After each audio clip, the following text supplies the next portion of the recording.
Halo Sumfam, kali ini kita bakal bahas kabar yang cukup heboh di dunia kripto. Harvard, kampus top dunia, ternyata beli Bitcoin loh. Tapi gimana ceritanya ya? Dan kenapa ini penting banget? Yuk kita kupas sama-sama.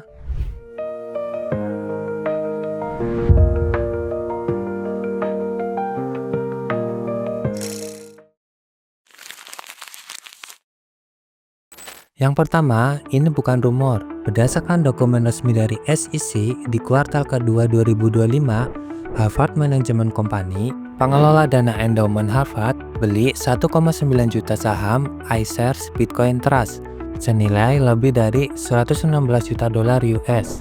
Itu setara sekitar 1,8 triliun rupiah. Tapi ini bukan pertama kalinya Harvard nyentuh dunia kripto. Kita flashback sedikit. Tahun 2018, Harvard mulai masuk ke dana investasi kripto, tapi lewat jalur aman, venture fund.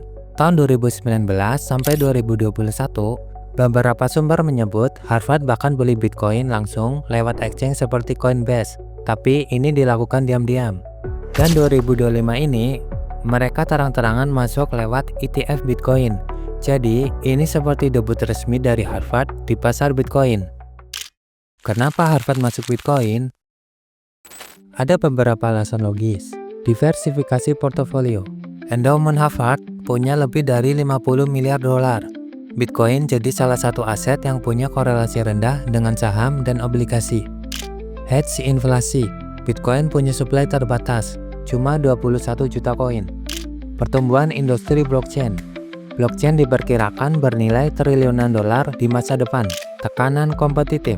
Kampus elit lain seperti Yale dan Stanford juga sudah masuk ke kripto.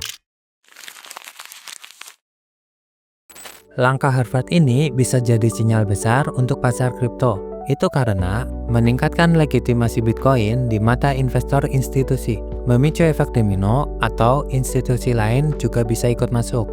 Dan tentu menambah permintaan yang berpotensi dorong harga.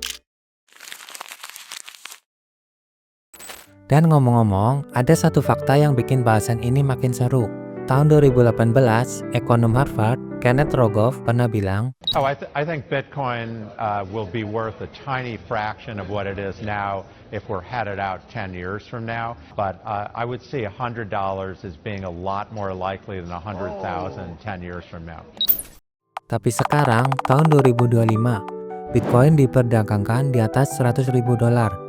Dan Harvard punya lebih dari 100 juta dolar di ETF Bitcoin. Terkadang sejarah suka bercanda ya. Meskipun kelihatannya keren, Harvard sadar bahwa Bitcoin itu sangat volatile. Makanya kemungkinan porsinya juga kecil, kurang dari 1% dari total dana mereka. Dan mereka pilih ETF, bukan simpan koin sendiri di wallet, supaya lebih aman secara regulasi dan penyimpanan. Jadi, Harvard beli Bitcoin itu bukan sekedar ikut tren. Ini bagian dari strategi investasi global mereka. Nah, pertanyaannya sekarang, setelah Harvard, siapa lagi yang akan ikut beli ya? Kalau menurut kamu, apakah langkah ini akan buat Bitcoin jadi makin mainstream? Tulis pendapat kamu di kolom komentar ya, dan jangan lupa subscribe biar nggak ketinggalan update kripto lainnya. Sampai jumpa di video berikutnya, Sumfam.